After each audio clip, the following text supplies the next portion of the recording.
Welcome back to the show. Today I'm joined by my friend Brittany, who I actually invited on to have a conversation around what is going on currently, the conflict in Gaza. And because this issue feels like something that has become an issue that I felt responsible to do something about, to at least in terms of giving space and airtime and a place for conversation around it. I invited Brittany on because I've seen over the past 6 months, year, that she's been becoming more and more vocal about the conflict. And I personally don't feel like I know enough about what's happening, nor do I feel like I've done enough at this point. So I asked her to come on and really just have a conversation around what is going on and a little backstory to that. What can an everyday person like us do? Is there anything we can do? What does that look like? What can we expect from that? And then considering what we can do, what might the effects be to our lives? How do we deal with the effects once we've gotten involved in a cause like this? So going all the way back to that first thought that I had, can you give us some sort of a background around what exactly is happening? What is the issue here? Yeah, so thanks for having me on. I really appreciate it. The opportunity to talk about it. So just a disclaimer, I'm not a historian, I'm not an expert. I am just a regular person who wasn't even particularly good at history in school. So everything that I know, I try to find, credible sources for, and it's sort of an ongoing process. I talk to people who are more informed than me. I read stuff, but I just want to say, like, the information that I offer is like to the best of my knowledge. So as far as what's going on, it has a long history, and the more you sort of try to get an idea of the history, the harder it is to grapple with. The conflict is between Israel and Palestine, and the land that they both occupy. And it goes back really far. And as to who has the original rights to the land is really unclear. And they both argue that they're indigenous to the area and that they have the rights to the land. But the practical piece is that they're both indigenous really far back, and they both need a homeland. And the solution of getting rid of either party is not practical. And the world has been grappling with that for, 100 years or whatever. So that's sort of at the root of the conflict, the root of the original conflict.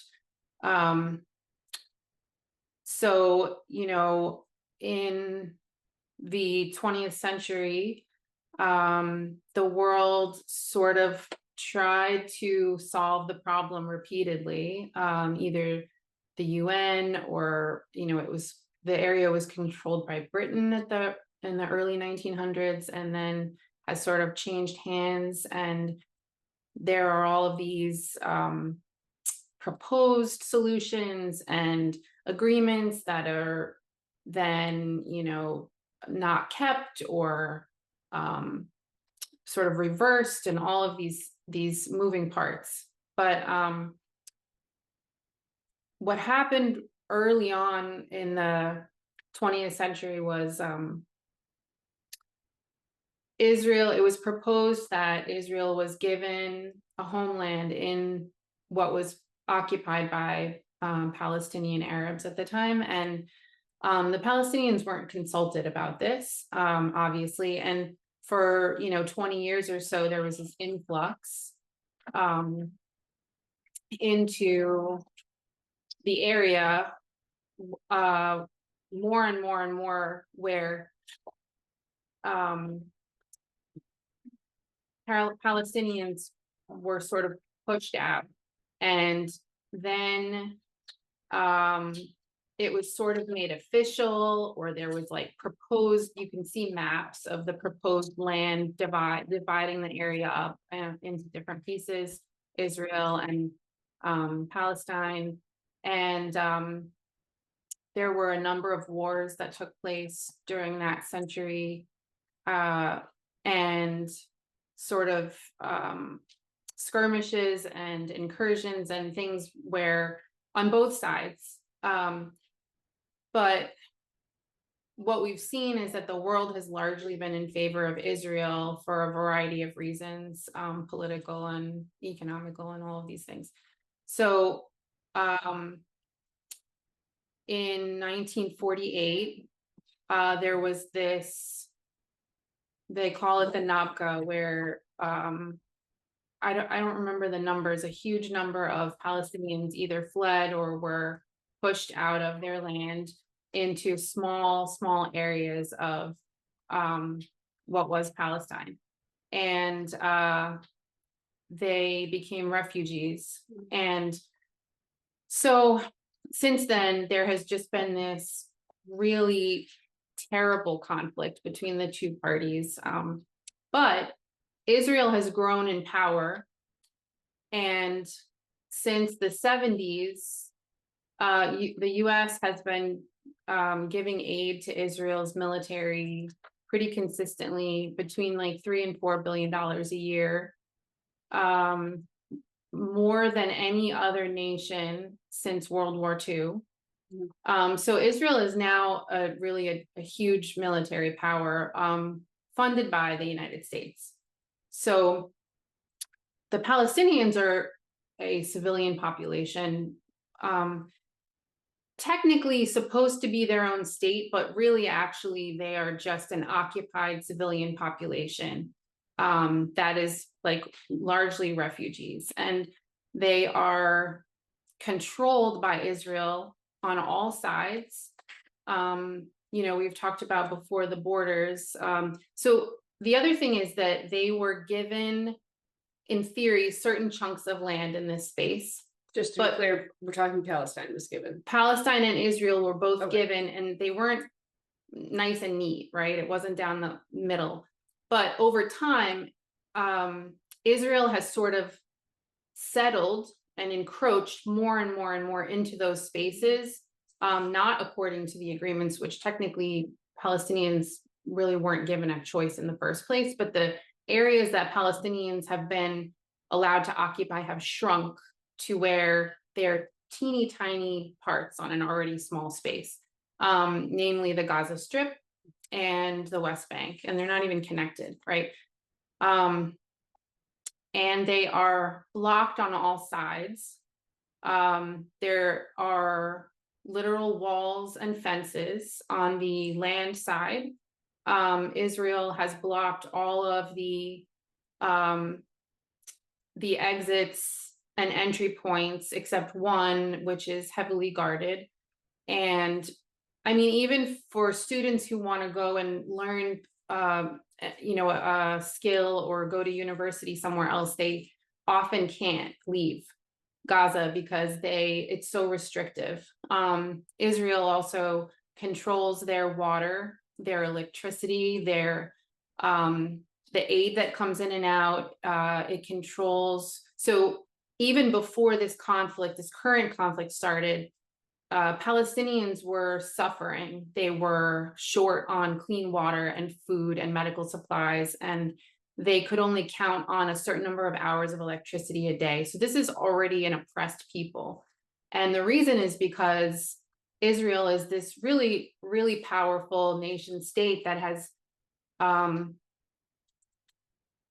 occupied this space more and more at the expense of another group of people, to the point where it really acts as a colonizer presence, but it doesn't even adhere to the international laws of what is required in that situation. So it doesn't even provide for the people that it is controlling, right, to a reasonable humanitarian extent.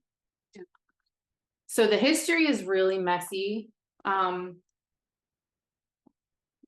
And I think it's important to, because one argument you will hear a lot is this situation is too complicated, right?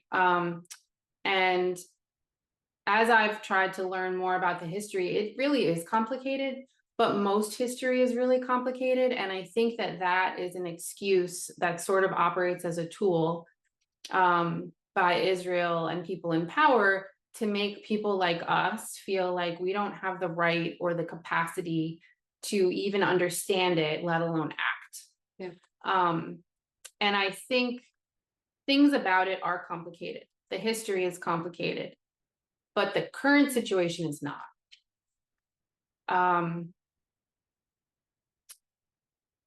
So that's, a bit of the history leading up to now. So when you say current situation, now that we're up to this, like in the past year, really, what is going on now that has made this come to the forefront? So the most recent conflict began on October 7th, as a lot of people know, when Hamas, which is a militant group in Palestine or Gaza, broke through the blockades into Israel and attacked indiscriminately. It was horrific and barbaric and inexcusable.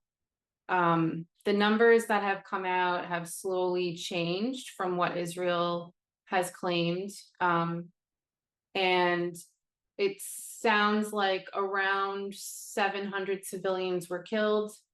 Some of which, though, it's clear were killed by Israeli forces because they responded with missile strikes and shelling to inhabited areas. So it's not really clear how much Hamas is responsible for. It doesn't really matter. It was horrible. So Israel has responded by launching an attack on Gaza with the claim of eradicating Hamas. Now, the problem with that is Israel is basically bombing fully inhabited areas pretty indiscriminately. Its military is huge, right? So you asked me at one point when we spoke before, what are we calling this situation?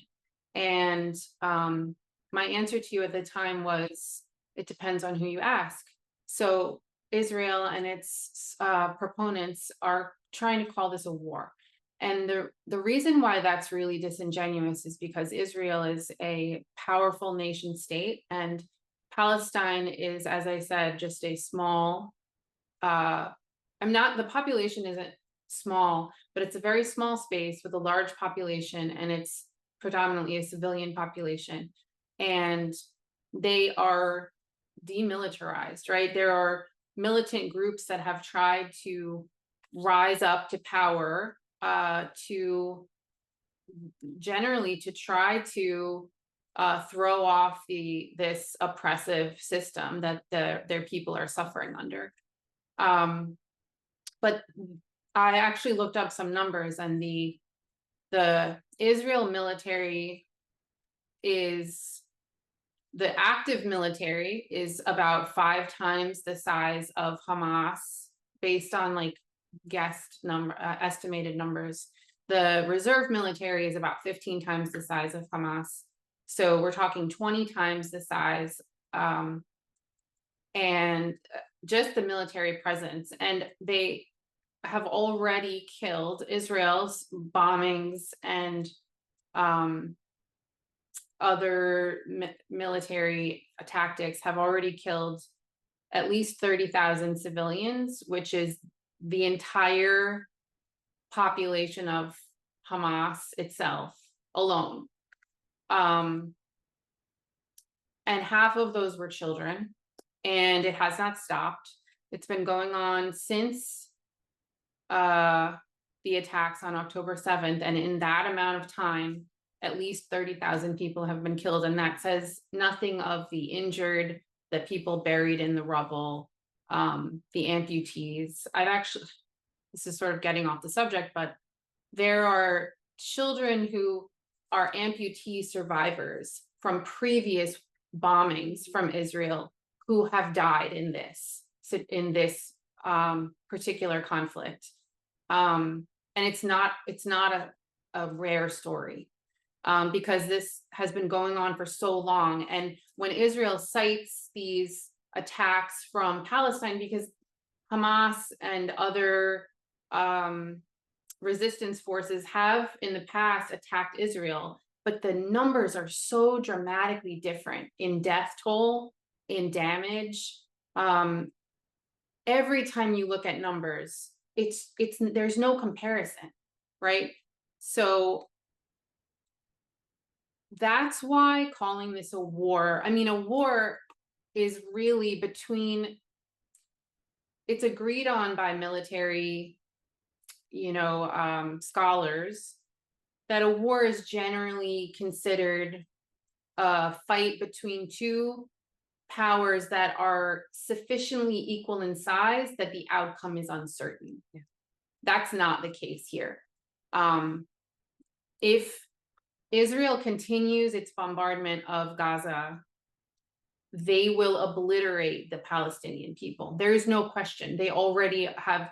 So the Palestinian population is 2.2 or 3 million people. They've killed over 1% of the population already, but the rest of the people are starving to death. They're dying of disease that is rampant because there's one toilet to every 500 people currently in the refugee camps. There's disease, there's no clean water. They're drinking seawater. They're drinking salty, dirty water. There's no food. There are miles of aid trucks at the borders waiting to come in and not being allowed in. So Israel is repeatedly breaking international laws, committing war crimes with just numerous different ways. And that's why this is not a war, and that's why people are calling it a genocide, rightly so. Because there's no outcome at the current trajectory where Palestinian people exist at the end of it. An example of that is basically how it has progressed. So Israel told Palestinians in the north that they needed to flee further south, midway down the Gaza Strip, because they were planning to attack the northern areas. Many people fled, not knowing where to go. Their homes were bombed. I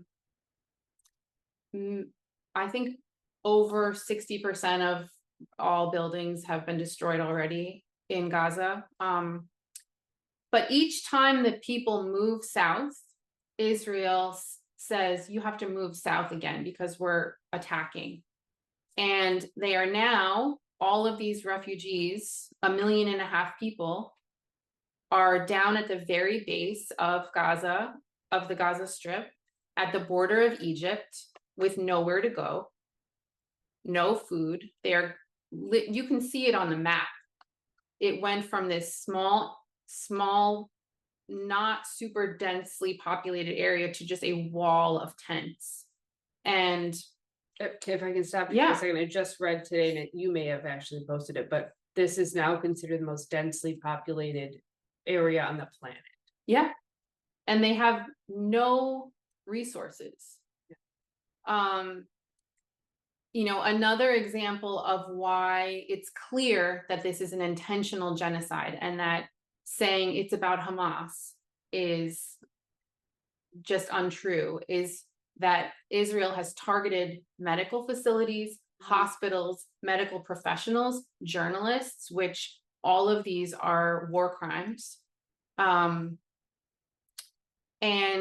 schools, temples, churches, mosques, they've targeted indiscriminately and they've targeted intentionally, because we've seen them target with snipers journalists wearing press vests, which is a war crime. I mean, they just over and over and over again. And those things, combined with not letting aid trucks into the area and forcing people further and further south until they are condensed into this area, which as of last week, they announced they are attacking. The city is Rafah, and Israel has said they've actually initiated at this point attacking Rafah, which is literally where everyone has moved to. So arguing that this is about the eradication of a militant group, it doesn't even really matter, because what you're saying is it's okay to destroy an entire population of people, men, women, and children, in the attempt to eradicate this group that has roots and has infiltrated the population and all of that. It's not practical. It's not moral. It's against everything that, you know, the international, that the globe has agreed upon basically as what's acceptable. And it's not going to work. That's the thing. The reason why Hamas exists is largely because for, 75 or 100 years, Palestinians have been oppressed and their homes have been taken or bombed. Their people have been taken prisoner with no, they say, extrajudicial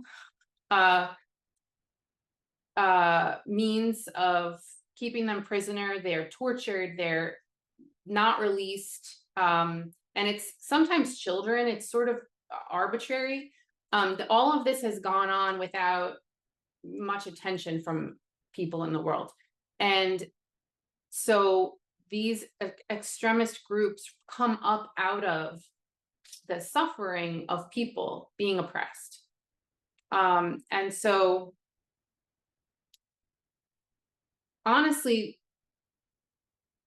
the only thing that can come of this, besides the genocide of the Palestinian people, is the creation of more extremism, right?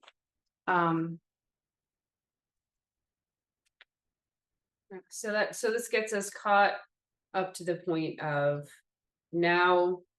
This is where I view this, and I hear you speak about it, and I hear the intensity and the passion that you speak about it with, and it makes me wonder, what do we do with all of that then? Like, how can we channel that in a way that is doing something for the good of this cause? So I think a lot of people struggle with that and are struggling with that every day. We have a doggy helping with the podcast. You see it everywhere on social media. People feel helpless, they feel hopeless, they feel uncertain whether they can do anything, whether anything can be done, whether, large or small acts will make a difference, because frankly, the people in power don't have to do anything, right? They seem impervious sometimes to the will of the people anymore because they're so powerful. Sometimes what I have felt personally is that the recognition that, no, as one person, I can't change this, but I can also, maybe I can't make a visible difference for the better, but I know that by being silent, I am making a difference for the worse. And so I feel like, bare minimum, I can witness, right? I thought to myself one time a month or two ago, about this, and I realized that maybe the only thing worse than being a person in Gaza right now, experiencing what these people are experiencing, is thinking that you're alone in it and that no one knows. And because this is really the first humanitarian crisis or genocide where its own victims are live streaming what's happening to them, it's both awful and kind of incredible, because it gives all of us the opportunity to see it, to witness it, to be horrified by it, and to speak against it. So there are things that everyone can do, big and small things. And absolutely, you're going to feel like, what difference can this make? Reposting this thing on Instagram, it's not going to make a difference. Commenting in anger is not going to make a difference. You know, flying a flag is not going to make a difference. But if that's true, then why would any of us say anything at all? I think every single small act added together creates a movement, and not just a global movement, although I think that that's part of it, but also a personal one. Because for me, the protests that I have attended, as small as they were, and they in some ways felt like we were just all talking to each other, and everyone who attended them was there because we already agreed with the cause, right? But even that alone was so powerful, because when you're home and you're doom scrolling on social media and you're thinking, and you're seeing silence from everyone you know, and you're feeling like there's nothing you can do, you almost start to think like, maybe I'm crazy, you know, maybe you start to feel crazy and confused. And when you go out and you connect with other people in your community about it, you are reminded both of the reality of the situation, that it's real and it matters, and you're reminded that other people care as well. And that's extremely powerful for me. So when there are protests, which I usually find by looking on social media and following certain groups, I try to show up for them, because not just because I think it matters, but because for me personally, it reinvigorates me, you know, on a deeper level. And I'm able to bring my child with me and show them that it matters to show up. Some people might feel overwhelmed by that. Some people might feel like they don't have the time or energy to show up for protests. Maybe they're scared. All of those things are valid. There are other ways you can engage with social media. It may seem like just, you know, empty reposts and what, but it really does make a difference. Even reposting things, there are ways to sort of mess with the algorithm, which, by the way, Meta consistently tries to censor people who are speaking about this. It happens all the time. You will suddenly one day find out that you're not following someone who you were following before. Your comments won't work. People are what's called shadow banned, where they still appear, but they're not able to do certain things. So that to me alone tells me it can make a difference, because they're trying to shut it down. So the more you interact with posts, liking, commenting more than 5 words, and resharing, adding your own words to it, all of those things boost the visibility of the post.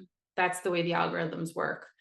I don't know if you've ever experienced this just on Facebook with your own stuff, but if you post something on Facebook, I don't know how many people will see it, but there's like a certain number of people that won't see it. If you, even yourself, just comment on your own post, all of a sudden more people will start commenting, and it's because the algorithm was like, oh, hey, this is important, and suddenly it shows up in more people's feeds. So the more that you engage with that, the better. The problem with that, though, is it can be, especially with this particular conflict, really overwhelming, because the videos and photographs that are coming out of Gaza right now are absolutely demoralizing, and they're just crushing. I've never seen anything like this. I'm actually like a horror movie fan, and this is beyond anything. And a lot of people are coming up against this struggle between witnessing it and not becoming completely crushed, depressed, not able to function, or numb. And I feel like the numbness is our brains trying to protect us. Neither one of those outcomes are positive. So for me personally,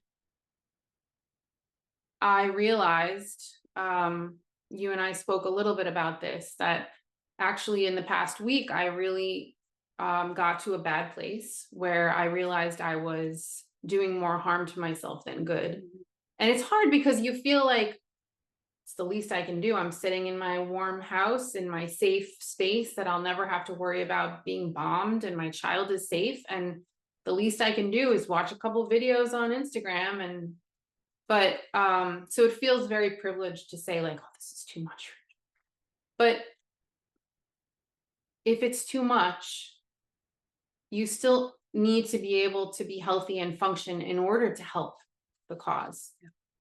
So a very small thing that I did this past week was decide I'm going to still witness what's going on, but I'm going to set aside time each day intentionally for it, not right before I go to bed. Because I was sort of defaulting to, I'm doing my day, I'm taking care of my child, I'm doing all the everyday things. And then right when I get ready to go to bed, it's like I sort of steal time away from my sleep because I'm scrolling on my phone, looking at all of these things and being horrified, and then trying to sleep after that. So I would say, whatever means you choose to engage with this cause, try to also make space for your own mental health. Find ways to set boundaries while also contributing, right? Figure out which ways work for you and which ways don't, because they all matter. So you can buy a keffiyeh online, not from Amazon. Amazon sucks anyway, but they especially suck in this because they are tied in with people funding Israel. Buy it from Palestinian-owned companies. Sometimes it's hard to find, but there are posts on Instagram with lists of Palestinian-owned companies. Mm-hmm.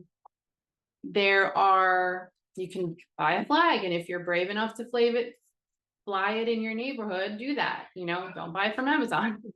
Buy it from a Palestinian-owned company. If there are Palestinian-owned companies in your local community, patronize them. You can also consider boycotting. This is a very easy way to engage. There are companies, you can find lists very easily. There's a website called BDS, Boycott, Divest, Sanction. And they have sort of strategies that if everyone did them, they would work really effectively, where they target certain companies for direct active boycotts. And then some, they say, we need to put pressure on them so that people can focus the energy rather than everyone boycotting random things and not really. So there are a number of companies that are considered like high priority boycotts. You can find out what those are and boycott them. Don't give your money to those companies. A very easy one, not for introverts, is call your representatives. Call them every day. There's an app called 5 Calls, which will give you very quickly all the numbers of your representatives and even scripts for what to say. You can email your representatives if you're a high introvert and the scripts are already pre-written for you. I am such an introvert that I really even struggle to do the call my representative step. I would rather show up at a protest than call my representatives, just because it's unfamiliar and I don't know what I'm going to get on the other end. And there are YouTube videos you can go online and people will do it on the video so you can see what happens, so that you can say, okay, that's something I can handle. Also, pro tip, if you call after hours, you get an answering machine and they're still required to log the call. So all the introverts out there are calling after hours and leaving messages. There are big things you can do, like there's a woman named Hazami who is camping outside of, I think, Secretary of State Blinken's house, and it has grown. There are tents. I'm not sure the legality of it, but they've figured out ways to do this fully legally, and they are camped outside of this politician's house to basically make them miserable and remind them every single day and every moment that they are complicit in genocide. I don't think a lot of us have the luxury of going and uprooting our lives and camping out in front of politicians' houses, but there are ways. Yeah. And all you have to do is find one way that works for you. Yeah, and I think that's the key. I think giving a voice to each of these things that people are doing reminds us that we have our own creativity and ability. And it, like you had mentioned in a previous conversation, if you're good at dancing, dance about it. Palestine. You know? There's a Palestinian woman. She's not, I think she's from the United States or maybe Canada, but she, I think, has Palestinian ethnicity, and she sings. And it's really great. She has a great voice. She actually does covers of pop songs, but with new lyrics. And she sings about it, and she's gotten flack from people being like, why don't you go to protests or whatever? I mean, I don't know if she also does that. Yeah. But her answer was like, why should I not sing about Palestine? If it engages with people and gets them to pay attention, if it engages with their humanity, if it moves them, if it inspires them, like, why not do that? If it helps her personally, paint about it. There's so much art going around right now, you know? Yeah, anything you can do to boost visibility, solidarity, and of course you can donate. The problem with donating is making sure it gets there, right? There's a ton of aid and it's just physically not getting in. Yeah, and that was going to be my question. If you knew, well, obviously we're putting a ton in the show notes. We're going to put maps in the show notes. We'll put people you can follow on social media who will vet beforehand, so you know you're following someone who's posting reliable information. We'll give you links to call and email. I mean, anything that we've mentioned, we'll put there. But this was another thing that I wanted to give to people. The remind me what you just said. Which thing was the last thing we were going to include in the show notes? Yeah, I forgot to. Right. Oh, yeah, it's great. It's really good. Oh, donations. Yeah. Oh, yes. Yeah. And that's actually really unfortunate because UNRWA, which is the main aid source, a number of nations have ceased funding to this organization as sort of like a political move, which is just absolutely tragic. And people are finally starting to speak out against it, and sort of begging these, like, the United States suspended funding, the UK, I think. I mean, it's crazy to me the decisions that have been made in this conflict, because on the one hand, the history is complicated, but the current reality is not complicated. People are innocent people in the thousands and thousands, hundreds a day, are dying. And you know, that brings up the other argument that a lot of people make, which is, but it's about the hostages. So on October 7th, Hamas took around, I think, 250 hostages. And since then has returned about half, I think.